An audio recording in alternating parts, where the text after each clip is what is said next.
Hey everyone, tonight we're diving into something that might sound absolutely bizarre to modern ears. Picture this, you're an archaeologist, carefully brushing dirt away from medieval bones, expecting to find the usual coins, jewelry, or maybe some pottery. Instead, you find chicken bones. Not scattered around like leftover dinner scraps, but carefully placed, deliberately buried alongside human remains. Before we get started, take a moment to like this video if you're ready for another strange journey through history, and subscribe if you enjoy these deep dives into the weird and wonderful past. Let me know in the comments what the strangest burial custom you've ever heard of is, and where you're watching from tonight.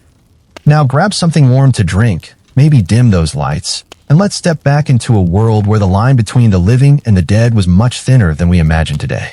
A world where chickens weren't just Sunday dinner, but guardians, guides, and mysterious companions for the afterlife. Tonight, you'll discover why our ancestors believed so deeply in the power of these seemingly ordinary birds that they were willing to sacrifice them, bury them, and trust them with the souls of their loved ones. And trust me, by the end of this story, you'll never look at a chicken the same way again. Number 1. The strange discovery. You're standing in a muddy field somewhere in England, wearing rubber boots that squelch with every step. The year is 1987, and you're part of an archaeological team excavating what was once a medieval cemetery. The work is slow, methodical, and often disappointing. Most graves have already been picked clean by centuries of grave robbers, or the organic materials have simply rotted away into nothing. But today is different. Today, your trowel hits something solid. You brush away the earth carefully, expecting maybe a belt buckle or a corroded coin. Instead, you uncover something that makes you stop and stare. Bones, but not human bones. These are smaller, more delicate. Bird bones, specifically chicken bones. At first, you think it's contamination. Maybe a chicken wandered into the cemetery hundreds of years later and died naturally. Maybe some medieval person dropped their lunch and forgot about it. But as you keep digging, the pattern becomes impossible to ignore. These aren't random bones scattered by time and weather. They're positioned, placed deliberately. Some are complete skeletons, others are just specific parts, like wings or skulls, but they're all intentional. And they're not alone. In grave after grave, you find them. Sometimes a whole chicken, sometimes just a head or a foot, carefully positioned near the human remains. In some cases, the chicken bones are found in small pottery vessels, as if they were precious offerings. In others, they're simply laid alongside the corpse, like a companion for a long journey. This isn't some isolated incident either. Archaeological teams across Europe have been finding similar burials for decades. In France, Germany, Poland, and England, medieval graves containing carefully placed chicken remains have puzzled researchers. These aren't accidental inclusions or later intrusions. Carbon dating confirms it. These chickens were buried at the same time as the humans, as part of the original funeral rites. The discovery sent shockwaves through the archaeological community. Why chickens? Why go to the trouble and expense of burying a perfectly good bird with a dead person? In medieval times, chickens weren't cheap pets you could afford to waste. They were valuable livestock, providing eggs, meat, and even feathers for pillows and arrows. Burying one was like burying money. But here they were, in grave after grave, across centuries and across countries. Sometimes the chickens appeared to have been killed specifically for the burial, their necks cleanly broken. Other times, they seemed to have died naturally, but were preserved and prepared for burial with the same care given to human remains. Some were even found wearing tiny leather collars or bronze rings, suggesting they held special significance. The medieval people weren't leaving us convenient explanations either. Unlike other burial goods, which often had clear practical or religious purposes, these chickens came with no inscriptions, no obvious religious symbolism, and no clear documentation in church records. They were there. They were deliberate, but they were mysterious. What made this discovery even stranger was the variety of people buried with chickens. You might expect to find them only in the graves of farmers or poor people who couldn't afford better burial goods. But that wasn't the case. Some of the chicken burials were found in elaborate tombs belonging to wealthy merchants, nobles, and even clergy members. Whatever was going on here, it cut across social classes. The positioning of the chickens also varied in ways that suggested different meanings or purposes. Some were placed at the feet of the deceased, as if ready to walk alongside them. Others were positioned near the head, almost like pillows or guardians. A few were found clutched in the arms of the buried person, suggesting they held deep personal significance. Even more puzzling, not all of these burials were in official church cemeteries. Some were found in informal burial grounds on the edges of villages, places where people with questionable religious standing might be buried. This suggested that chicken burial might have been practiced by people who were operating outside official church doctrine or who were blending Christian burial practices with much older traditions. As archaeologists pieced together these discoveries, one thing became clear. This wasn't random. This wasn't practical. This was spiritual. These chickens meant something important to the people who buried them. Important enough to sacrifice valuable livestock. Important enough to risk the disapproval of the church. Important enough to pass down through generations as a secret tradition. But what exactly did they mean? What power did medieval people believe chickens possessed that made them suitable companions for the dead? To understand that, we need to dig deeper into the medieval mind, where the natural world was alive with spiritual significance, and where a simple farm bird could hold the key to eternal salvation. Number 2. Not just food. Imagine you're a medieval peasant, and you've never seen a nature documentary. You've never read a biology textbook. Everything you know about animals comes from observation, folklore, and the stories passed down by your grandparents. In this world, chickens aren't just sources of protein and eggs. They're mysterious creatures with almost magical properties. First, let's talk about eggs. To medieval people, eggs were nothing short of miraculous. Think about it from their perspective. You have this perfectly smooth, hard shell that seems completely lifeless. Yet somehow, through warmth and time, it transforms into a living, breathing creature. It was like witnessing creation itself, happening right in your barnyard. This process wasn't just interesting, it was spiritually significant. Medieval Christians saw eggs as symbols of resurrection, of life emerging from apparent death. They painted eggs red for Easter to represent Christ's blood and resurrection. They used eggs in fertility rituals and healing ceremonies. To them, a creature that could create life from what appeared to be a stone was clearly touched by divine power. But eggs weren't the only miraculous thing about chickens.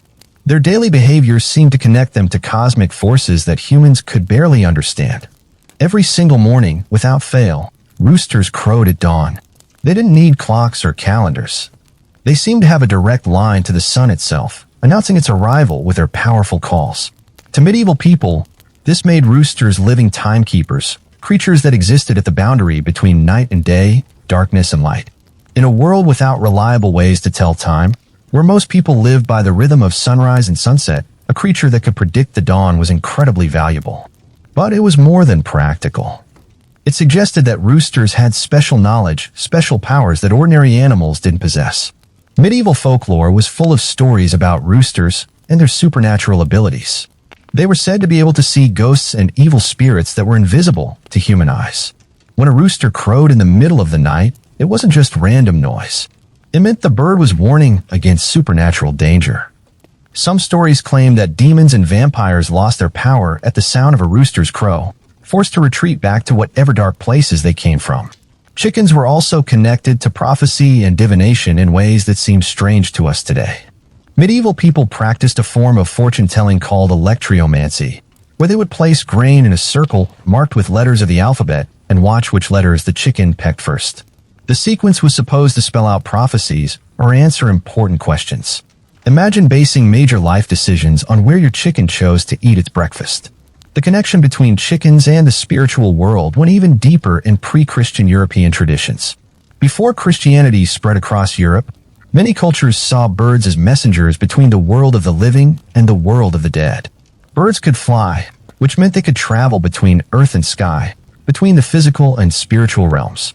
Among birds, roosters were special because they seemed to have power over time itself. In ancient Celtic traditions, roosters were associated with warrior gods and were believed to guide the souls of dead warriors to their final resting places. The Germanic tribes that would later become medieval Germans, English, and French had similar beliefs. To them, roosters weren't just farm animals. They were psychopomps, spiritual guides that could lead souls safely through the dangerous journey from life to death. When Christianity arrived in Europe, it didn't completely replace these older beliefs. Instead, they blended together in complex ways. Christian symbolism incorporated the rooster as a symbol of Christ's resurrection and as a guardian against evil.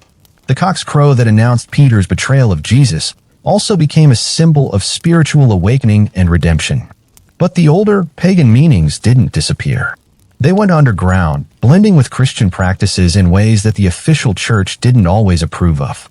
People continued to see chickens as spiritually powerful creatures, even as they sat in church pews on Sunday morning and listened to sermons about Christian salvation. Medieval people also believed that chickens had the ability to absorb negative spiritual energy. Just like they believed certain stones could draw poison from wounds, they thought chickens could draw spiritual contamination away from humans. This wasn't just superstition to them. It was practical spiritual medicine, as real and reliable as any herbal remedy. The idea that animals could take on human spiritual burdens wasn't unique to chickens, but chickens seemed particularly well suited for the job. They were common enough to be affordable, valuable enough to represent a real sacrifice, and spiritually significant enough to be effective. Plus, they were already associated with transformation through their connection to eggs and resurrection. So when a medieval person buried a chicken with their dead loved one, they weren't just including a random animal. They were providing a spiritually powerful companion, a creature that could navigate the complex spiritual landscape of death and afterlife. The chicken wasn't just food for the journey. It was a guide, a guardian, and possibly even a substitute that could take on whatever spiritual dangers awaited in the world beyond death. Number 3. Roosters as protectors. Picture yourself lying in bed in a medieval village at 3 in the morning. There's no electricity, no streetlights, no comforting hum of modern life. Outside your window, the world is pitch black and full of sounds you can't identify. Maybe it's just the wind in the trees. Maybe it's something else. Something watching. Something waiting. Then, cutting through the darkness like a sword, comes the crow of a rooster. Loud, sharp, defiant. And suddenly you can breathe again. Because everyone knows that when a rooster crows in the middle of the night, it's not just making noise. It's fighting a battle. A spiritual battle against the forces of darkness that threaten your village, your family, your very soul. To medieval people, night wasn't just the absence of sunlight. Night was when evil things grew strong. Demons crept closer to the world of the living. The souls of the restless dead wandered freely. Witches and sorcerers practiced their dark arts. The boundary between the natural and supernatural world grew thin and permeable. Night was dangerous in ways that had nothing to do with bandits or wild animals. But roosters, these seemingly ordinary farm birds, were nature's answer to supernatural threats. Medieval folklore was packed with stories of roosters driving away evil spirits with nothing but their voices. The sound itself was believed to have power. Not just symbolic power, but actual physical power that could force demons to retreat. Why roosters specifically? The answer lies in their connection to light and dawn. In medieval Christian symbolism, light represented God, goodness, and salvation. Darkness represented Satan, evil, and damnation. Roosters, as the heralds of dawn, were servants of the light. When they crowed, they weren't just announcing the sunrise. They were calling forth the power of God to banish the darkness and everything evil that hid within it. Medieval people told stories of vampires and demons who would flee at the first sound of a rooster's crow, unable to maintain their power once the herald of light had spoken. Some stories claim that evil spirits would literally burst into flames if they heard a rooster crow while they were trying to harm a human. Others said that demons became confused and lost their way back to hell when roosters disrupted their nighttime activities. The protective power of roosters wasn't limited to their voices either. Medieval people believed that the mere presence of a rooster could create a protective barrier around a home or property. Farmers would keep roosters not just for breeding, but as living security systems against supernatural threats. A house without a rooster was considered vulnerable, unprotected against the spiritual dangers that lurked in the darkness. This belief was so strong that roosters became common subjects in medieval protective charms and amulets. People would wear small metal roosters as pendants, believing they carried the same protective power as the living birds. Churches incorporated rooster imagery into their decorations, not just as Christian symbols, but as active spiritual defenses against evil forces. The connection between roosters and protection extended beyond individual households to entire communities. Many medieval villages had community roosters, birds that were specifically maintained and cared for by the whole village because their protective crow benefited everyone. These weren't just any roosters. They were often specially selected for the volume and clarity of their calls, and they were sometimes blessed by priests to enhance their spiritual power. Medieval military units sometimes kept roosters as mascots and protectors, believing that the bird's supernatural abilities extended to warfare. A rooster's crow before battle was considered a good omen, a sign that divine protection was with the soldiers. Some knights even carried rooster feathers or images into battle as protective talismans. But the protective power of roosters came with a price. These birds were considered so spiritually valuable that harming or killing one unnecessarily was thought to bring terrible bad luck. People who needed to slaughter roosters for food or sacrifice would often perform special rituals first, asking for forgiveness and ensuring that the bird's spiritual energy was properly channeled rather than lost. This is where the burial practice starts to make sense. If roosters were powerful enough to protect the living from spiritual threats, wouldn't they be equally valuable in protecting the dead? The journey from life to death was considered the most spiritually dangerous time a person could face. The soul, separated from its physical body, was vulnerable to attack from demons who wanted to drag it to hell rather than allow it to reach heaven. Medieval people believed that the period immediately after death was when the soul was most at risk. Without proper protection, a soul could be ambushed, misdirected, or simply lost in the spiritual wilderness between worlds. A rooster buried with the dead could serve as a spiritual bodyguard, using its crow to drive away any demons or evil spirits that might threaten the soul's journey to the afterlife. Some medieval texts describe the afterlife journey as a long passage through dark, dangerous territory filled with spiritual predators. Just as travelers in the physical world would hire guards for protection during dangerous journeys, the dead needed spiritual protection for their passage to the next world. Roosters, with their proven ability to banish darkness and evil, were the perfect spiritual bodyguards. The practice wasn't just about burial either. Some medieval families would keep special roosters that they believed were spiritually connected to deceased family members. These birds were never killed for food and were cared for as if they were family members themselves. When these roosters died natural deaths, they were often buried with great ceremony, sometimes in the same graves as the human family members they had been protecting. So when you find a rooster buried in a medieval grave, you're not looking at a random burial good or a symbolic gesture. You're looking at a spiritual weapon, a guardian that was believed to have the power to fight off the forces of evil and protect the soul during its most vulnerable moment. In a world where the spiritual and physical realms were intimately connected, a rooster's crow wasn't just sound. It was a battle cry against the darkness. Number 4 guides to the afterlife. Imagine for a moment that death isn't like flipping a light switch from on to off. Instead, it's like stepping into a vast, dark forest where all the paths look the same, where dangerous creatures lurk behind every tree, and where getting lost means wandering forever in spiritual limbo. This is how many medieval people understood death. Not as an ending, but as the beginning of a treacherous journey through unknown territory. In this terrifying landscape, you wouldn't want to travel alone. You want a guide. Someone who knew the way. Someone who had made the journey before. Someone who could see dangers that you couldn't see and could protect you from threats that you couldn't even understand. For medieval people, chickens weren't just protectors. They were experienced guides who could lead souls safely through the spiritual wilderness of death. This belief had roots that went back thousands of years before Christianity ever reached Europe. Ancient cultures across the world independently developed the idea that birds were natural mediators between the world of the living and the world of the dead. Birds could fly, which meant they could travel between the earth and the sky, between the physical and spiritual realms. They were creatures that existed in both worlds naturally. Among birds, chickens held a special place as guides because of their unique relationship with time and cycles. Roosters didn't just crow at random. They crowed at specific times, marking the transitions from night to day, from darkness to light. This made them creatures of transition, beings that understood how to navigate the boundaries between different states of existence. If they could guide the world from night to day, they could surely guide a soul from life to death.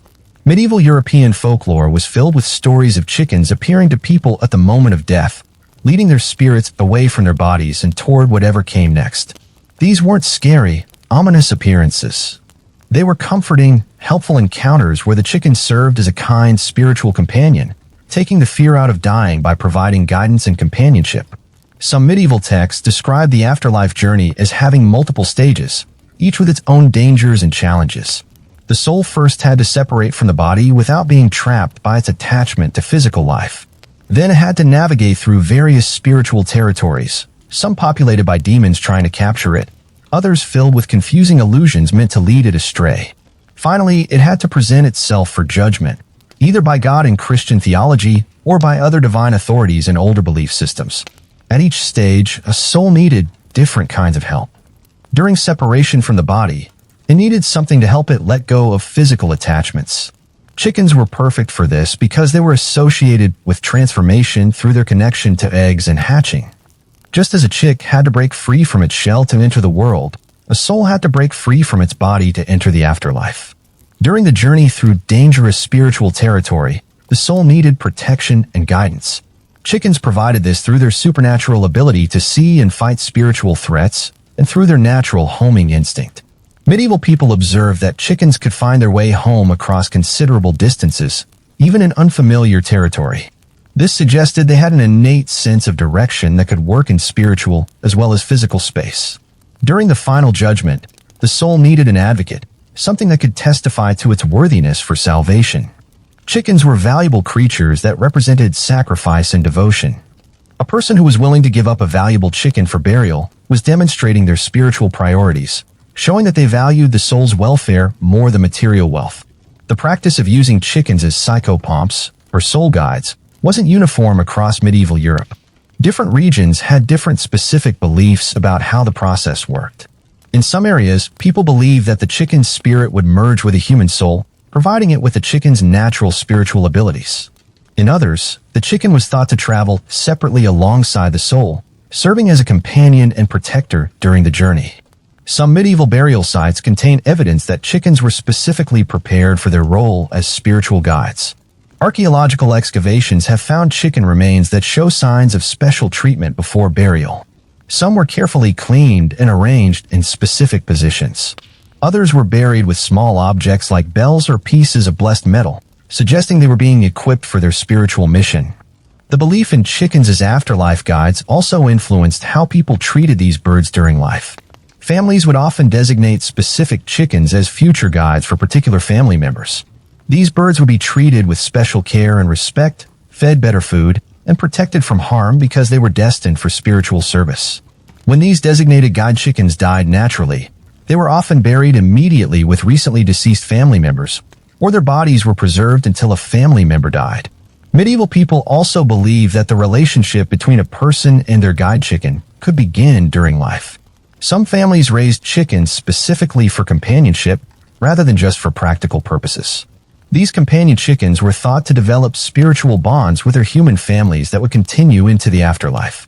When a human died, the chicken would know instinctively how to find and guide their soul. This practice created interesting family dynamics around chicken ownership. Decisions about which chickens to keep, which to slaughter, and which to designate as spiritual guides could become quite complex. Some medieval wills actually include provisions for the care of specific chickens that were being reserved for future burial with family members. The guide chicken tradition also influenced medieval art and literature, though often in subtle ways that modern readers might not notice.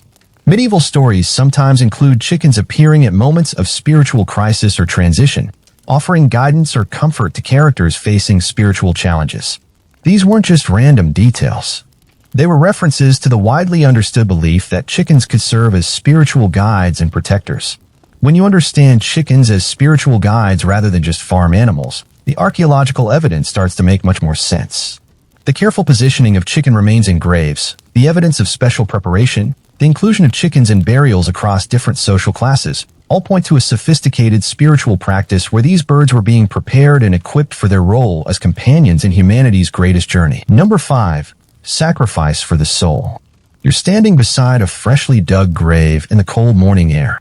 Your beloved grandmother has just passed away, and you're faced with a choice that might seem crazy to modern minds but was deadly serious to medieval people. In your hands, you hold one of your best-laying hens, a bird that could provide eggs for months to come or meat for several meals. Do you keep it for practical purposes, or do you sacrifice it to ensure your grandmother's soul reaches heaven safely? For countless medieval families, this wasn't even a question. They would take that valuable chicken, quickly and mercifully end its life, and place it carefully in the grave alongside their loved one. Not because they were wasteful or superstitious, but because they believed with absolute certainty that this sacrifice could mean the difference between salvation and damnation for someone they cared about deeply. The concept of sacrificial substitution was deeply embedded in medieval Christian thought, even though the official church didn't always approve of how people applied it in practice. Christians understood that Christ had died as a sacrifice for human sins, taking upon himself the punishment that humans deserved. This created a theological framework where one being could suffer in place of another for spiritual purposes. But medieval people took this concept beyond official Christian doctrine, applied it to their own spiritual practices. They believed that the spiritual world operated according to principles of exchange and substitution. Just as you could pay money to settle a debt, you could offer spiritual payments to settle spiritual debts. And chickens, being valuable and spiritually significant, made excellent spiritual currency. The logic went like this. Every human soul accumulated spiritual debt during life through sins, mistakes, and failures. After death, this debt had to be paid before the soul could enter heaven. The soul could either suffer punishment to work off the debt, or something else could be offered in payment. A sacrificed chicken, properly offered, could serve as payment for at least part of this spiritual debt. This wasn't just theoretical theology to medieval people. It was practical spiritual economics. They calculated the value of different animals for spiritual purposes just as carefully as they calculated their value for economic purposes. Chickens were particularly valuable for spiritual sacrifice because they were associated with resurrection, transformation, and divine protection. A chicken offered for someone's soul carried more spiritual weight than its economic value might suggest. Medieval people also believed that the act of sacrifice itself demonstrated the depth of care and commitment that the living had for the dead. Giving up something valuable, something that could benefit the living, showed that the person making the sacrifice was prioritizing the spiritual welfare of the deceased over their own material comfort. This demonstration of love and devotion was itself believed to have spiritual power. The practice of spiritual substitution through animal sacrifice had deep roots in pre-Christian European traditions. Ancient Celtic, Germanic, and Slavic peoples all practiced forms of animal sacrifice where creatures were offered to divine powers in exchange for spiritual benefits. When these cultures converted to Christianity, they didn't abandon the underlying concept of sacrificial exchange. They adapted it to fit within Christian theological frameworks. Medieval texts describe various forms of spiritual substitution that people practiced. Sometimes the chicken was meant to take on the deceased person's sins, carrying them away so the soul could enter heaven clean and unburdened. Other times, the chicken was offered as payment to spiritual powers that controlled access to the afterlife. Still other times, the chicken was meant to serve as a kind of spiritual lawyer, advocating for the deceased during divine judgment. The timing of the sacrifice was considered crucial. Many medieval people believed that there was a specific window of time after death when spiritual interventions could still affect the soul's destiny. Sacrifices made too late might not be effective. This created urgency around death rituals and may explain why chicken burials appear to have been prepared quickly, often while other burial arrangements were still being finalized. Different parts of the chicken were thought to have different spiritual properties for sacrifice. The heart was considered the seat of spiritual power and was sometimes buried separately in a small container near the deceased person's chest. The wings represented the soul's ability to fly to heaven and were often positioned near the deceased's arms or shoulders. The head, as the part that crowed and had spiritual sight, was sometimes placed near the deceased head as if transferring these abilities. Medieval families often raised specific chickens with the understanding that they might be needed for spiritual sacrifice. These birds were treated with special care during life, not because they were pets, but because they were being prepared for sacred service. Some families would bless these chickens or have them blessed by priests, believing this would increase their spiritual value when the time came for sacrifice. The practice of chicken sacrifice for souls created complex family dynamics around death and inheritance. Who would provide the chicken for sacrifice? How many chickens were needed? Should different family members each contribute a chicken, or would one be sufficient? Medieval wills sometimes address these questions, specifying which animals should be sacrificed and who was responsible for providing them. Archaeological evidence suggests that the spiritual value of chicken sacrifice varied based on the bird's characteristics. Roosters appear more frequently in high-status burials, possibly because their connection to divine power made them more valuable spiritual currency. Young, healthy chickens are found more often than old or sick ones, suggesting that the physical quality of the sacrifice mattered for its spiritual effectiveness. The church's attitude toward chicken sacrifice for souls was complicated and inconsistent. Some clergy condemned it as pagan superstition, while others incorporated it into funeral rituals, or at least tolerated it as a harmless expression of devotion. This inconsistency allowed the practice to continue in many areas, even as official church doctrine moved away from sacrificial interpretations of salvation. Medieval people who practiced chicken sacrifice for souls weren't acting out of primitive superstition. They were applying sophisticated theological concepts about spiritual debt, sacrificial substitution, and divine justice. They believed they were using legitimate spiritual tools to help their loved ones achieve salvation. The fact that they were willing to sacrifice valuable livestock demonstrates just how seriously they took these beliefs and how deeply they cared about the spiritual welfare of their deceased family members. When modern archaeologists find carefully placed chicken remains in medieval graves, they're not just looking at random burial goods or primitive rituals. They're looking at evidence of complex spiritual practices where living people made real sacrifices to help the dead navigate the dangerous spiritual territory of death and judgment. Number 6. Chickens as timekeepers. Imagine living in a world where time itself is mysterious and unreliable. No clocks tick on your walls. No phone displays the current time in bright digital numbers. No church bells ring every hour to keep the community synchronized. Instead, time flows like a river without markers, measured only by the sun's journey across the sky and the gradual changes of the seasons. In this world, roosters become something far more valuable than just farm animals. They become living clocks, creatures with an almost supernatural ability to track time's passage and announce its most important transitions. Every morning, without fail, they crow at dawn. Not approximately at dawn. Not sometime around dawn. Exactly at dawn, as if they have direct communication with the sun itself.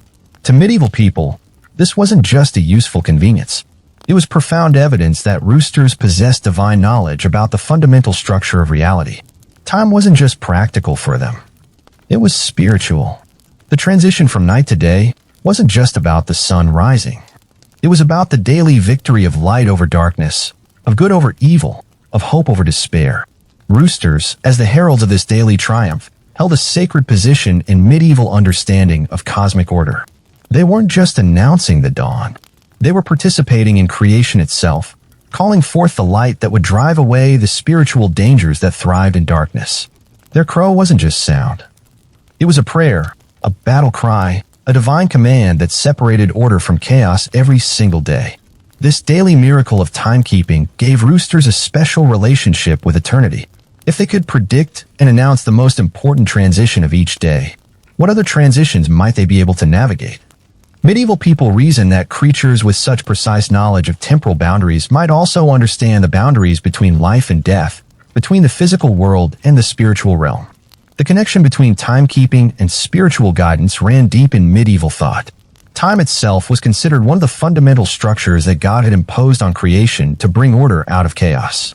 The ability to track and predict time was therefore a divine gift, something that connected the creature possessing it to the divine mind that had created temporal order in the first place.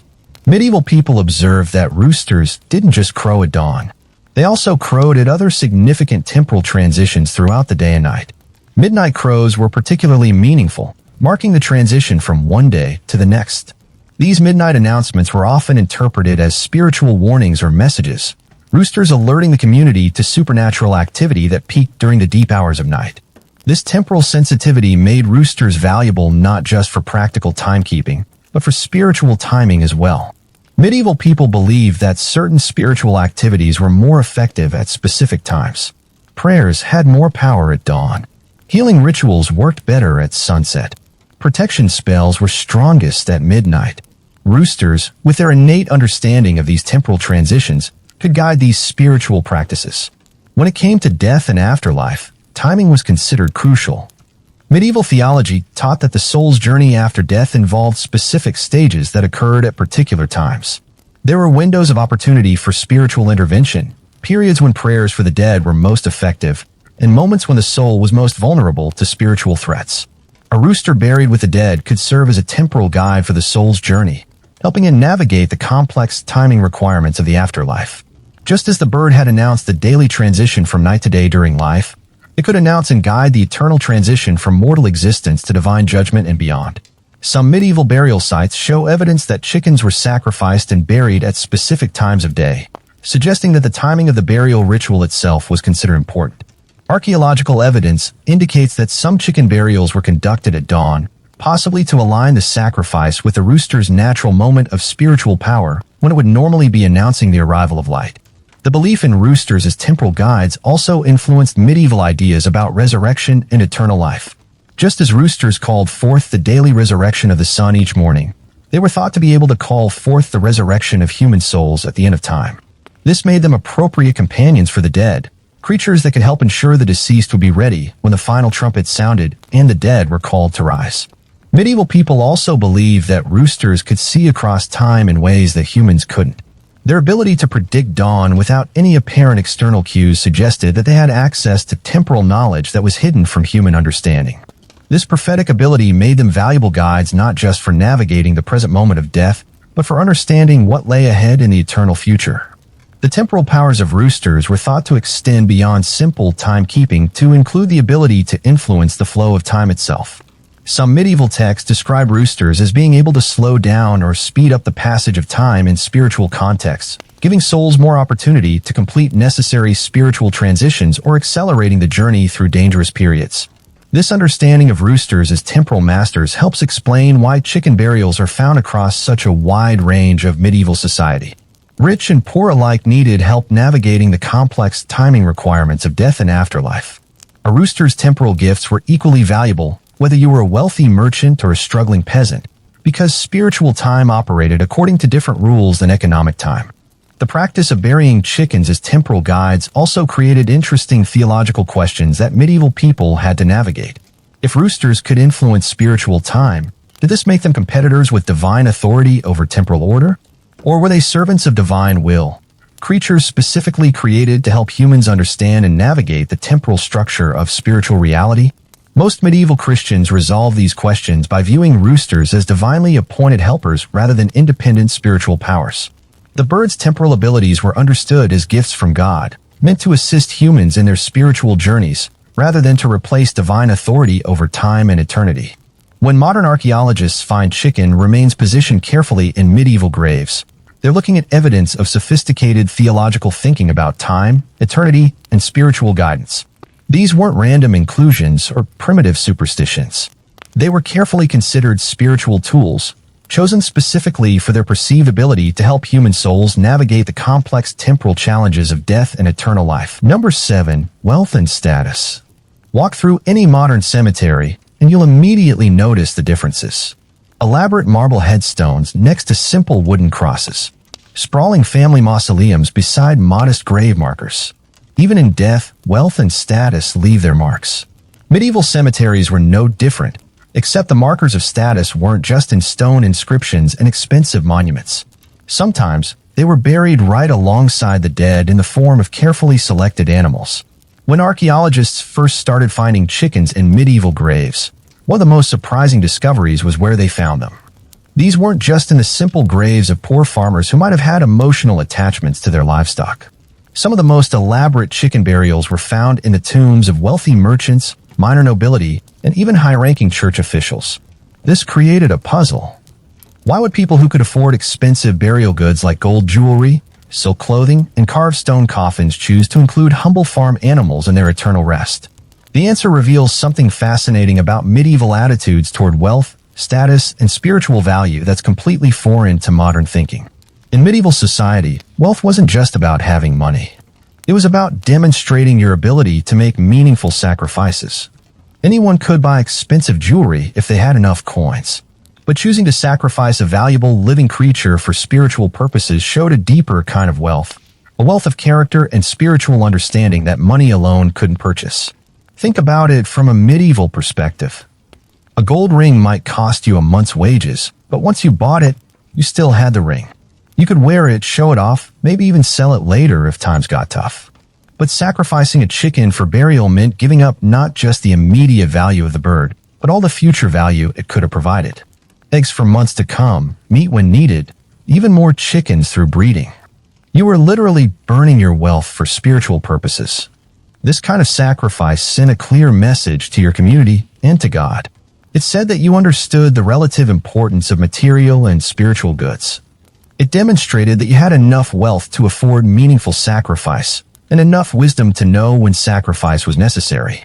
In a society where your spiritual standing affected your social standing, this was incredibly important.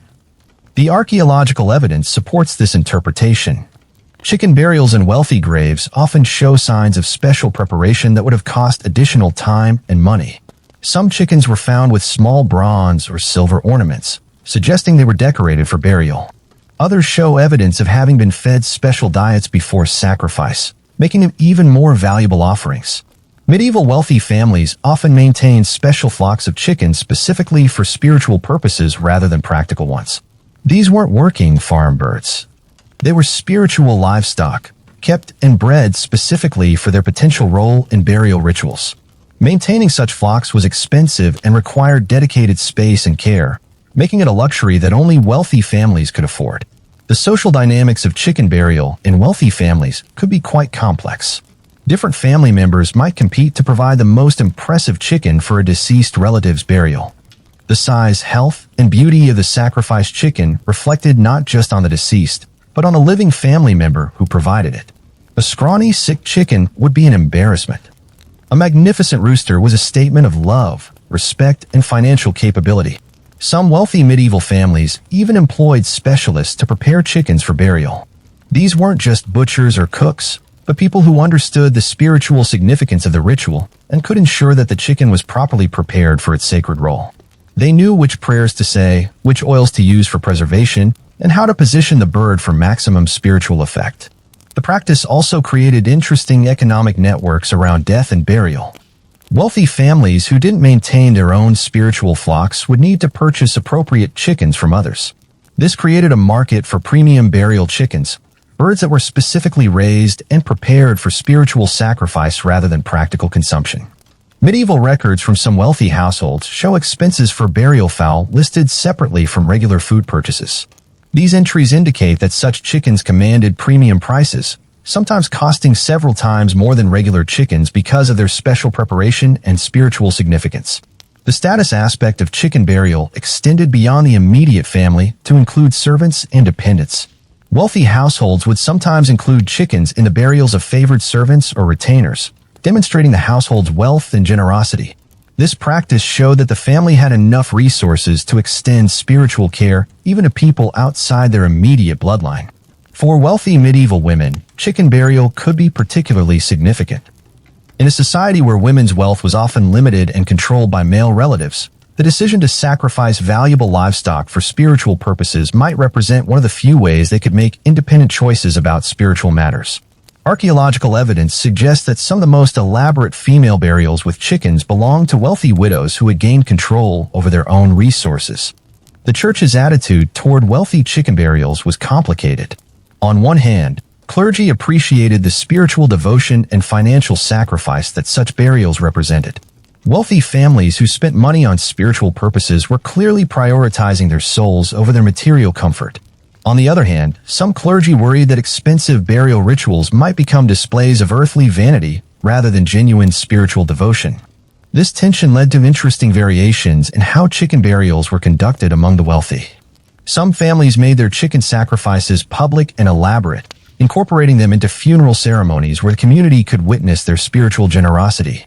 Others kept the burials private and simple, focusing on the spiritual significance rather than the social display. The wealthy chicken burial tradition also influenced medieval art and literature in subtle ways. Stories and poems sometimes included references to elaborate funeral preparations that included the sacrifice of valuable animals. These weren't just random details. They were signals to contemporary readers about the character's wealth, spirituality, and social standing. Archaeological analysis of wealthy chicken burials reveals fascinating details about medieval priorities. Chemical analysis of some buried chickens shows they were fed diets rich in expensive grains and even exotic spices, making them incredibly valuable offerings. DNA analysis suggests some were rare breeds that would have been difficult and expensive to obtain. The international nature of medieval trade networks meant that wealthy families sometimes acquired exotic chickens specifically for burial purposes. Archaeological sites have yielded chicken remains that clearly came from distant regions, birds that would have cost enormous sums to transport and maintain in foreign climates. When modern archaeologists uncover these elaborate chicken burials in wealthy medieval graves, they're looking at evidence of sophisticated economic and spiritual thinking. These weren't impulsive decisions or primitive superstitions. They were carefully planned spiritual investments by people who understood both the material and spiritual economies of their time and chose to prioritize eternal concerns over temporary wealth. Number 8. The church's unease. Picture yourself as a medieval priest standing in your stone church on a cold Sunday morning. You've spent years studying theology, learning Latin, and mastering the official doctrines of the Catholic Church. You preach about salvation through Christ alone, about the importance of proper Christian burial rites, and about avoiding pagan superstitions. Then you walk through your churchyard and find fresh graves with chicken bones carefully buried alongside the human remains. What do? Do you condemn your parishioners for practicing forbidden rituals? Do you ignore it and hope the problem goes away? Do you try to find ways to incorporate these practices into acceptable Christian theology? For medieval clergy, the chicken burial tradition created exactly this kind of uncomfortable dilemma. The official position of the Catholic Church was clear enough in theory. Salvation came through faith in Christ, participation in the sacraments, and living a godly life. Animals had no souls and therefore no role in the spiritual destiny of humans. Burial practices should focus on commending the soul to God and preparing the body for eventual resurrection. Adding animal sacrifices or pagan symbols to Christian burials was, at best, unnecessary and, at worst, actively harmful to salvation. But theory and practice in medieval Christianity were often very different things. The Church had been built on the foundation of existing European cultures, many of which had deep traditions of animal sacrifice and spiritual beliefs about creatures serving as guides or protectors in the afterlife. When these cultures converted to Christianity, they didn't abandon all their previous beliefs. They adapted them, blended them, and found ways to make them compatible with Christian theology. Medieval priests found themselves caught between official church doctrine and the deeply held beliefs of their communities. These weren't ignorant peasants practicing random superstitions. These were faithful Christians who attended Mass, paid their tithes, and genuinely believed that burying chickens with their dead loved ones was a legitimate form of Christian devotion. They saw no contradiction between their faith in Christ and their use of spiritual animals to aid in salvation. Some clergy took a hard line against chicken burials, preaching sermons that condemned the practice as pagan superstition that showed lack of faith in Christ's saving power. They argued that people who buried chickens with their dead were essentially saying that Christ's sacrifice wasn't sufficient for salvation. These priests would sometimes dig up chicken remains from graves and publicly destroy them as examples of forbidden practices. But other priests took a more accommodating approach. They recognized that the underlying impulse behind chicken burial was positive. People were trying to help their deceased loved ones achieve salvation.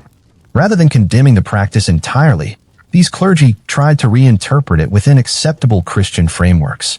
They might argue that the chickens represented legitimate sacrificial offerings to God, similar to the animal sacrifices described in the Old Testament. Some creative medieval theologians developed elaborate justifications for chicken burial that made it technically compatible with Christian doctrine. They argued that the chickens weren't providing salvation directly, but were serving as symbols of the deceased person's faith and devotion.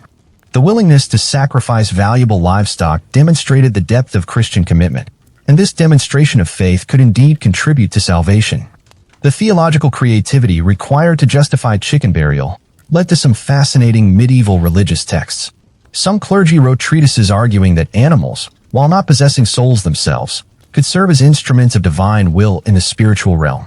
Just as God used various creatures to carry out his purposes in biblical stories, modern Christians could legitimately use animals as tools for spiritual assistance. Regional variations in church policy toward chicken burial created a patchwork of different practices across medieval Europe. In some areas, local bishops explicitly forbade the practice and threatened excommunication for anyone caught burying animals with humans. In other regions, the same practices were tolerated or even quietly encouraged by clergy who saw them as harmless expressions of devotion. The Church's inconsistent response to chicken burial reflected deeper tensions within medieval Christianity about the relationship between official doctrine and popular practice.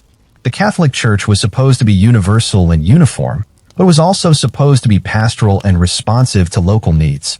When these goals conflicted, individual priests and bishops had to make difficult choices about which priorities to emphasize. Some of the most interesting evidence for the Church's ambivalent attitude toward chicken burial comes from medieval art and church decoration. Churches that officially condemned animal burial sometimes included artistic representations of roosters and chickens in their religious imagery. These weren't just decorative choices. They were theological statements about the legitimate place of these creatures in Christian symbolism. The rooster's role in the story of Peter's betrayal of Christ made it particularly difficult for the Church to condemn completely. Christ himself had used the rooster's crow as a spiritual metaphor, suggesting that these birds had legitimate symbolic value in Christian theology. This made it harder to argue that all spiritual uses of chickens were necessarily pagan or inappropriate. Medieval church records sometimes contained fascinating examples of clergy trying to have it both ways on chicken burial. Official statements would condemn the practice as superstitious, while practical guidelines would provide instructions for how to conduct such burials in ways that were less theologically problematic. These documents reveal the complex balancing act that medieval priests performed between doctrine and pastoral care. The Church's relationship with chicken burial also evolved over time as theological understanding developed. Early medieval clergy, operating in societies that had only recently converted from paganism, might be more tolerant of practices that blended Christian and pre-Christian elements. Later medieval clergy, with more established Christian traditions, might be less willing to accommodate what they saw as theological compromises. Some medieval monasteries developed their own approaches to the chicken burial question that differed from secular church policies. Monastic communities that raised their own livestock might develop sophisticated theological justifications for using animals in spiritual practices. Their scholarly approach to theology could produce elaborate arguments for why chicken burial was not only acceptable, but potentially beneficial for salvation. The archaeological evidence for the Church's complex relationship with chicken burial is found in the burial sites themselves. Graves in official church cemeteries sometimes contain chicken remains positioned in ways that suggest clerical approval or participation in the burial process. The careful placement and obvious ritual preparation of these animals indicates they weren't secretly buried by families acting against church wishes. Some medieval church documents describe compromise solutions where chicken burial was permitted but regulated. Families might be allowed to include chickens in burials if they followed specific procedures, used particular prayers, or made additional donations to the church. These regulations suggest that many clergy saw chicken burial as potentially legitimate if properly controlled and directed. When modern scholars examine the medieval church's response to chicken burial, they're looking at a fascinating case study in how religious institutions adapt to popular practices that don't fit neatly within official doctrines. The church's unease with chicken burial wasn't just about theological purity. It was about maintaining institutional authority while remaining relevant to the spiritual needs of medieval Christians. Number 9. From paganism to folklore. Imagine you're a storyteller in a medieval village, sitting by the fire on a cold winter night. Your audience is a mix of children and adults, all eager to hear tales that will help pass the long, dark evening. You know stories about brave knights and beautiful princesses, but tonight you choose something different. Tonight you tell them about the mysterious white rooster that appeared to old Thomas the blacksmith the night before he died, leading his spirit safely home to heaven. Your audience doesn't question whether this story is true. They've heard similar tales their whole lives. Stories about chickens that appear at moments of death, roosters that crow warnings about spiritual danger, hens that lay eggs with mysterious messages inside. These aren't ancient pagan myths to them.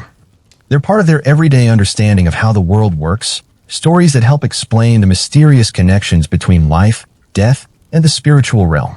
This transformation from religious practice to folk tradition represents one of the most fascinating aspects of the chicken burial phenomenon.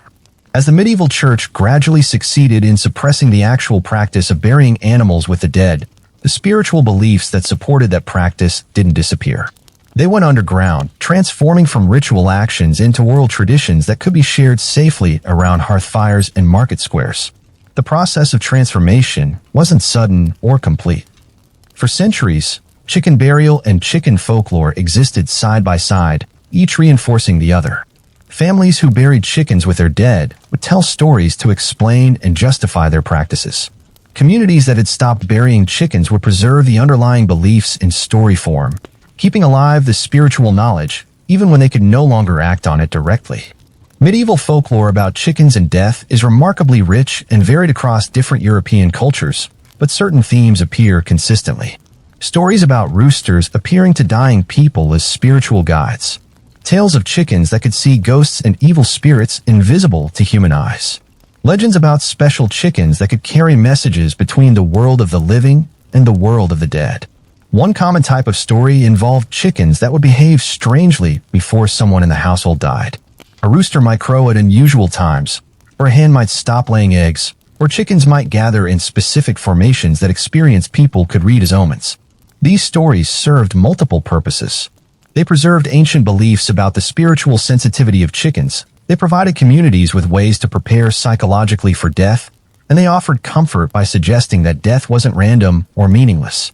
Another recurring theme in chicken folklore was the idea of chickens serving as spiritual messengers or intermediaries. Stories told people who received important information through the behavior of chickens, or who could communicate with deceased family members through special birds that had belonged to the dead person. These tales kept alive the belief that chickens could bridge the gap between life and death, even when people were no longer literally burying them as guides. The transformation from practice to story also allowed for creative elaboration that might not have been possible when chicken burial was an actual religious ritual. Folklore could include fantastical elements, chickens that could speak human languages, roosters that could fly between heaven and earth, hens that laid golden eggs containing prophecies. These embellishments made the stories more entertaining while preserving the core spiritual beliefs about chickens' supernatural abilities. Medieval folktales about chickens often blended Christian and pre-Christian elements in ways that official church doctrine wouldn't allow. Stories might describe roosters crowing to announce the birth of Christ, or chickens that could identify saints and sinners through supernatural sight.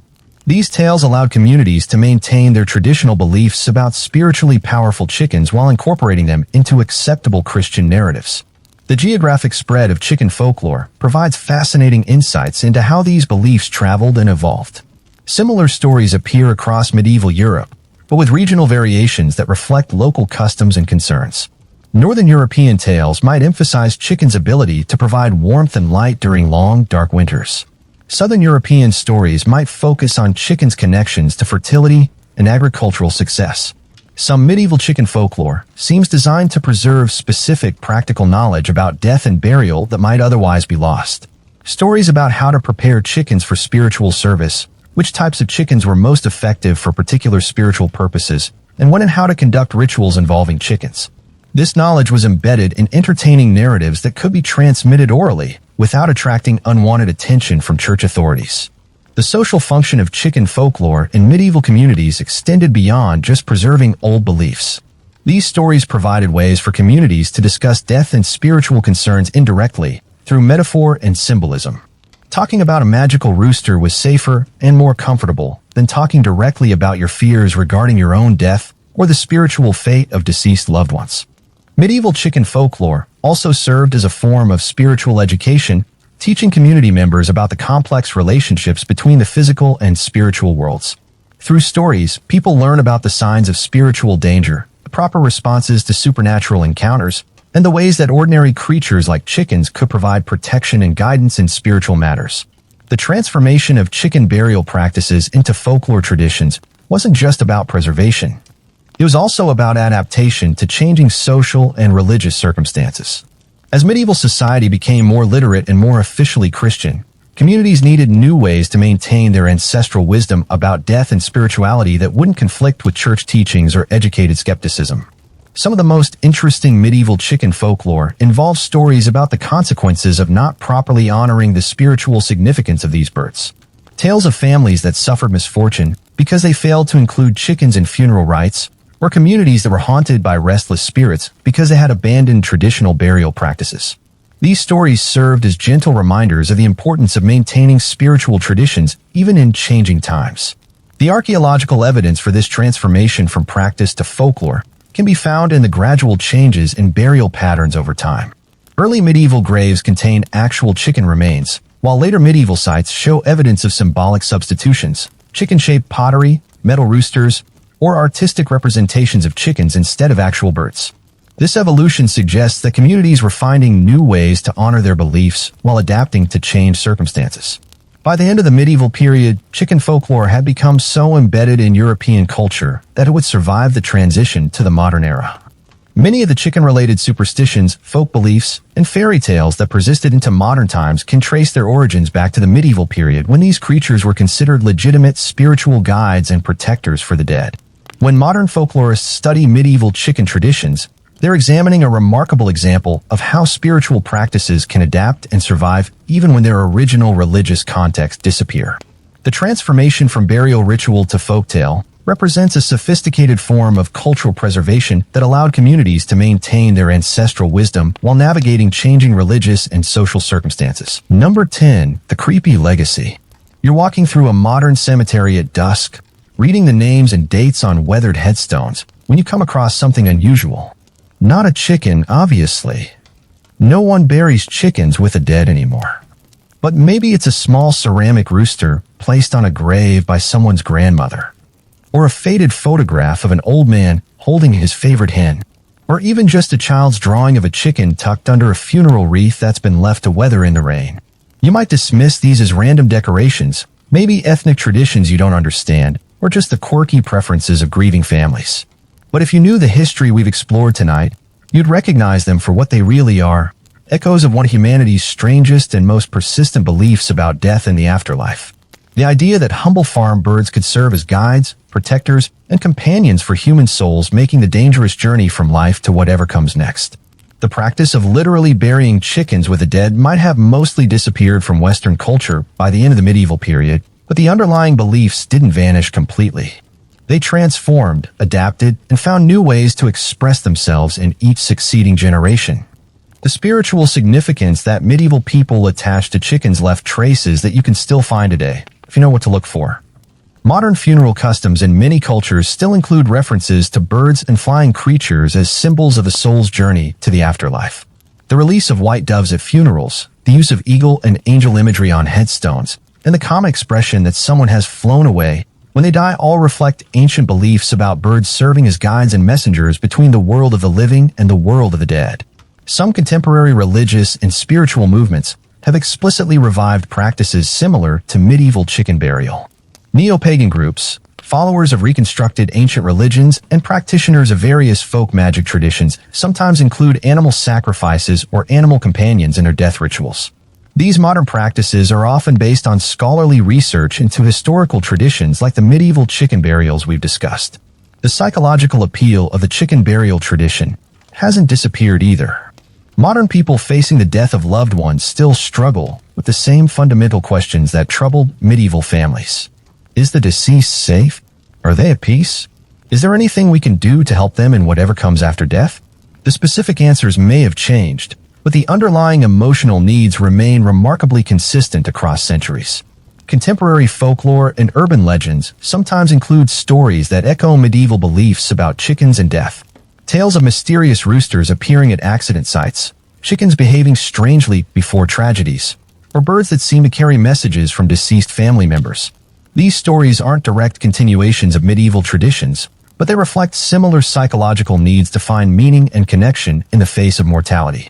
The influence of chicken burial traditions can even be found in modern popular culture, though often in disguised or distorted forms.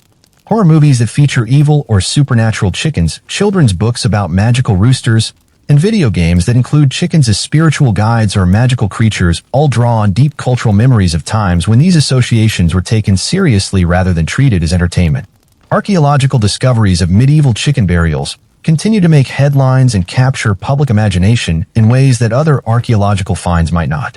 There's something uniquely fascinating to modern people about the idea that our ancestors took chickens so seriously as spiritual beings. It challenges our assumptions about both medieval people and chickens in ways that make us reconsider both. The scientific study of animal consciousness and intelligence has revealed that chickens are far more complex creatures than most people realize. They have sophisticated social structures, can recognize dozens of individual faces, show evidence of planning and problem-solving abilities, and even display what appears to be empathy for other chickens. These discoveries don't prove that medieval people were right about chickens having spiritual powers, but they do suggest that our ancestors may have been more perceptive about animal intelligence than modern people often assume. Modern debates about animal rights, the ethics of meat consumption, and the spiritual significance of non-human life sometimes reference historical practices like chicken burial as evidence that past cultures had more respectful relationships with animals. Whether this interpretation is historically accurate or not, it shows how medieval spiritual practices continue to influence contemporary discussions about humanity's relationship with other species. The environmental movement has also found inspiration in traditions like chicken burial that suggest integrated relationships between humans, animals, and the spiritual world. The idea that medieval people saw chickens as spiritual partners rather than just economic resources offers a model for more sustainable and respectful relationships with the natural world that some modern environmentalists find appealing. Even the modern chicken industry, with its factory farms and mass production methods, exists in implicit dialogue with traditions like medieval chicken burial. The complete transformation of chickens from spiritual companions to industrial products represents one of the most dramatic changes in human-animal relationships in recorded history.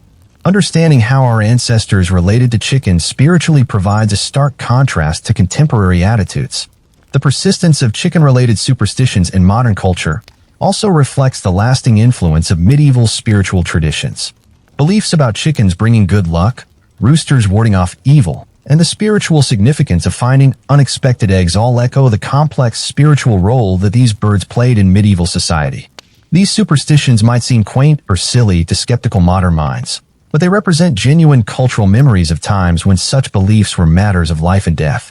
Perhaps most significantly, the tradition of chicken burial challenges modern assumptions about the progression of human knowledge and spiritual understanding.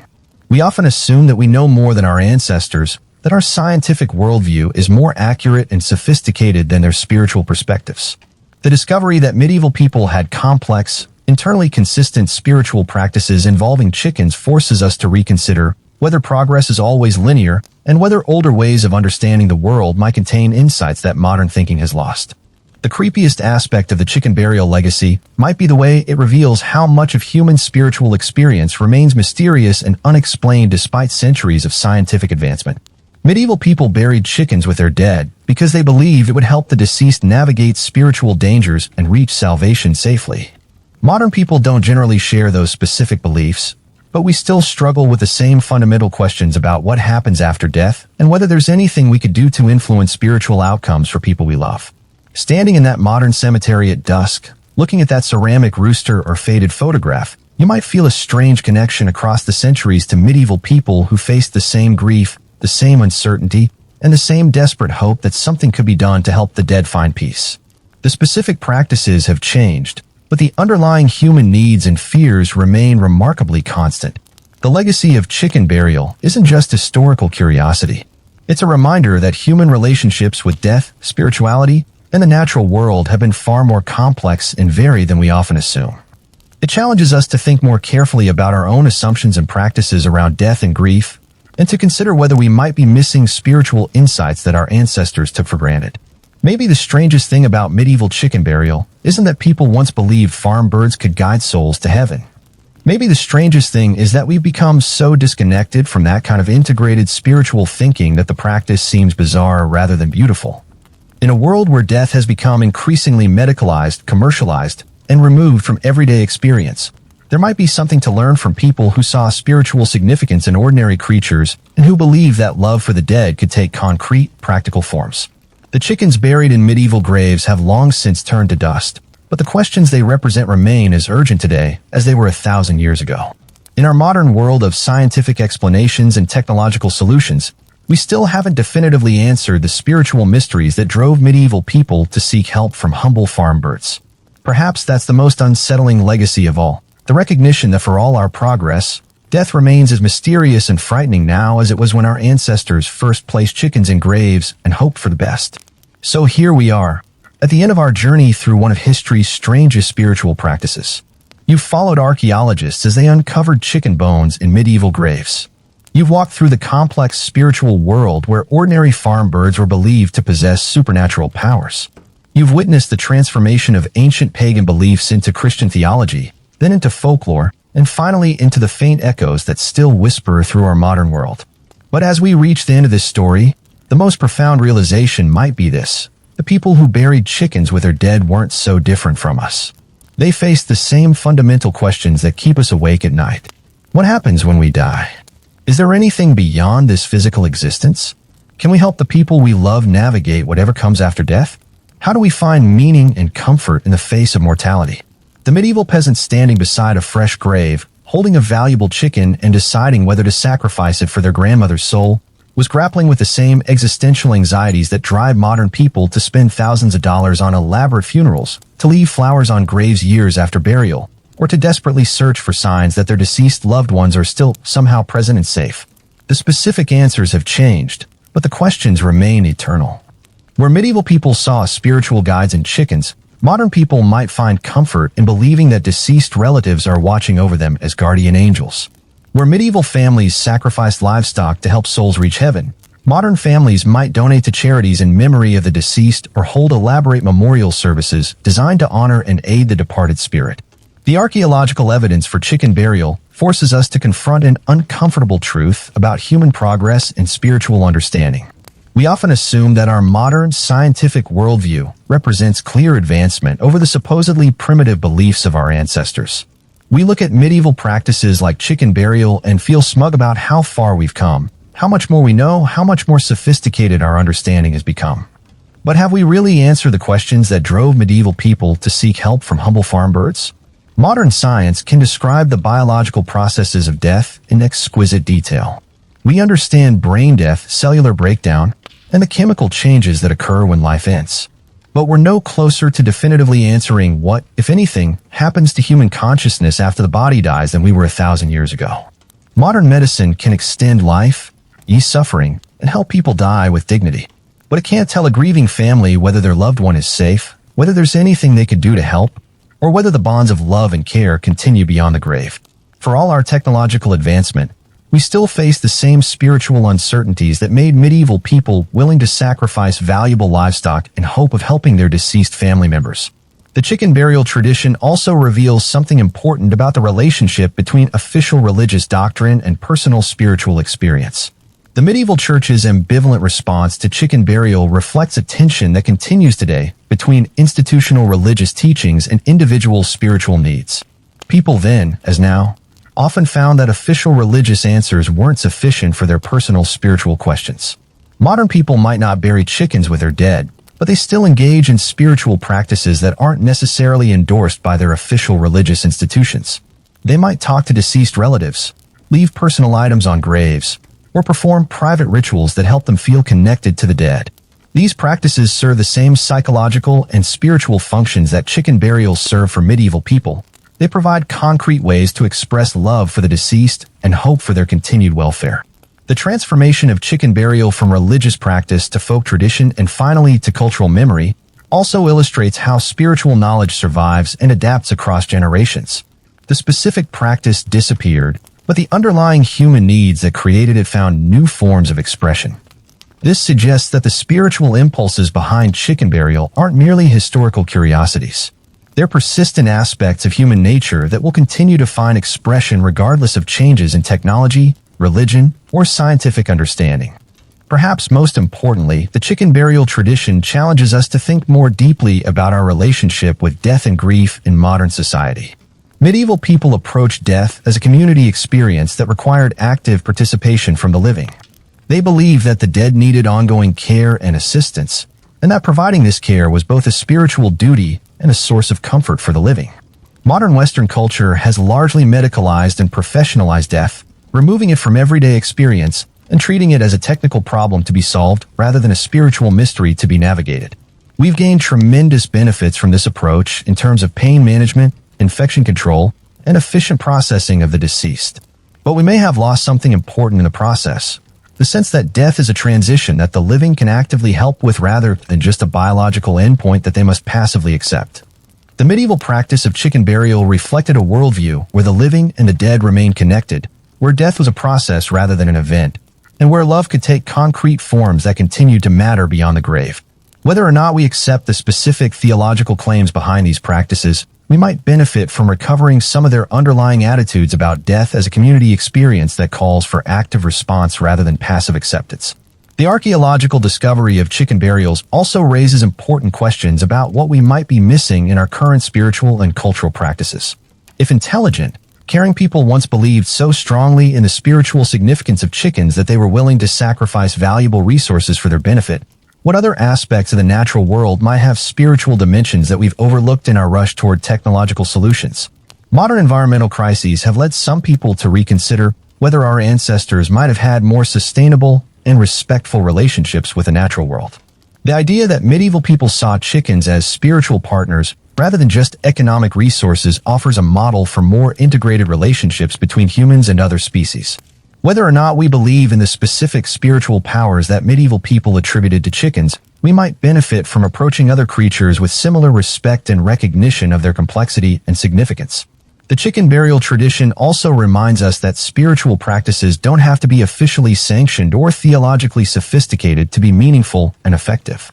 Medieval people who buried chickens with their dead weren't necessarily following elaborate theological systems or participating in ancient mystery religions. They were often simply doing what felt right, what seemed to help, what expressed their love and concern for deceased family members in concrete terms. This points to the importance of allowing space for personal spiritual innovation and experimentation, even within organized religious frameworks. The medieval church's eventual accommodation of chicken burial practices suggests that religious institutions work best when they can find ways to incorporate popular spiritual insights rather than simply suppressing them. As we consider the legacy of chicken burial in our contemporary world, we might ask ourselves what practices we're engaging in today that future archaeologists will find equally puzzling. What objects are we including in graves that reflect our spiritual beliefs and anxieties? What rituals are we performing to help the dead and comfort the living that might seem strange to people centuries from now? The answers might include everything from the photographs and personal items we place in coffins to the digital memorials we create online to the elaborate funeral services we design to honor the deceased. Future scholars studying these practices might be just as puzzled by our spiritual logic as we are by medieval chicken burial. They might wonder why we thought photographs could preserve identity beyond death, or why we believed that expensive funeral services could demonstrate love, or why we imagined that digital memorials could keep the dead present in our lives. The chicken burial tradition ultimately teaches us humility about our own spiritual practices and beliefs. It reminds us that all human attempts to understand and respond to death and mortality are provisional, culturally shaped, and probably incomplete. The medieval people who buried chickens with their dead were doing their best to address universal human concerns with the resources and knowledge available to them. We're doing the same thing with our resources and knowledge. Whether their spiritual technologies were more or less effective than ours is impossible to determine definitively. What we can say is that their approach reflected a sophisticated understanding of human psychological and spiritual needs, even if their specific theological claims seem unlikely to modern scientific minds. They recognized that death creates problems for the living as well as the dead, and they developed concrete practices for addressing those problems. The most haunting aspect of the chicken burial tradition might be how it reveals the continuity of human spiritual need across centuries of technological and social change. The desperate love that drove a medieval peasant to sacrifice a valuable chicken for their grandmother's soul is the same love that drives modern people to spend their life savings on experimental medical treatments, to maintain graveside vigils, or to desperately search for signs of continued existence after death. The forms change, but the underlying emotions and needs remain remarkably constant. We're still the same species that once found comfort in the belief that humble farm birds could serve as spiritual guides and protectors. We still need concrete ways to express love for the dead, hope for their continued welfare, and faith that death isn't the end of all relationships and care. Standing at the end of this long journey through medieval chicken burial practices, we might feel simultaneously humbled by our ancestors' spiritual creativity and sobered by the realization that we haven't progressed as far as we sometimes imagine in understanding the ultimate questions of existence. The specific practices have changed, but the underlying spiritual challenges remain as urgent and mysterious as they were when our ancestors first placed chickens in graves and hoped for the best. Maybe that's the most important lesson from this strange historical practice, that every generation of humans faces the same fundamental spiritual challenges and must find their own ways of addressing them. The medieval solution of chicken burial served its communities well for centuries before changing circumstances required new approaches. Our modern solutions will eventually seem just as outdated and puzzling to future generations, who will develop their own spiritual technologies for addressing the eternal human concerns of death, love, and hope. The chickens buried in medieval graves have returned to dust, but the questions they represented remain as urgent today as they were 1,000 years ago. In our modern world of scientific explanations and technological solutions, we still haven't definitively answered the spiritual mysteries that drove medieval people to seek help from humble farm birds. Perhaps that's the most unsettling legacy of all, the recognition that for all our progress, death remains as mysterious and challenging now as it was when our ancestors first looked at chickens and saw not just farm animals, but potential guides through the greatest mystery of human existence. The story of when people buried chickens with the dead is ultimately a story about the enduring power of love, hope, and faith in the face of mortality. Whether expressed through animal sacrifice, elaborate funeral rites, or simple acts of remembrance, the human impulse to care for the dead and seek meaning in death appears to be as fundamental and persistent as any aspect of our nature. The medieval people who buried chickens with their loved ones were participating in this universal human story, just as we are today through our own spiritual practices and beliefs. In the end, the chicken burial tradition reminds us that we're part of a long chain of humans who have faced death with creativity, love, and desperate hope. The specific solutions may change, but the underlying spiritual challenge remains the same: how to find meaning, comfort, and connection in the face of mortality. Whether through chickens or other means, humans will continue seeking ways to help the dead, comfort the living, and maintain hope that love survives even the ultimate separation of death.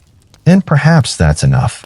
Perhaps the specific theological accuracy of our beliefs matters less than their ability to help us face death with dignity, express love concretely, and maintain hope in the face of life's greatest mystery. The medieval people who buried chickens with their dead understood this intuitively. They knew that spiritual practices don't have to be perfect to be meaningful, and that love expressed through concrete action is more important than theological precision. As you leave this story behind and return to your modern life, you might find yourself looking at the world a little differently. That chicken crossing the road might not just be getting to the other side. It might be carrying centuries of human hope, faith, and love on its wings.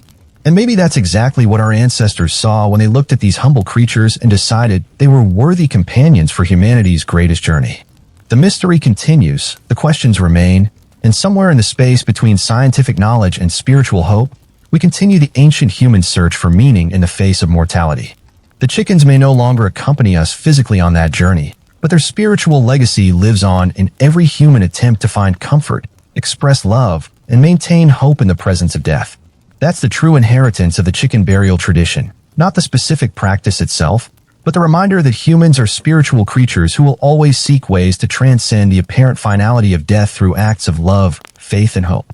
Whether through chickens or other means, that search continues as long as humans face mortality and refuse to accept that death is the end of all meaning and connection.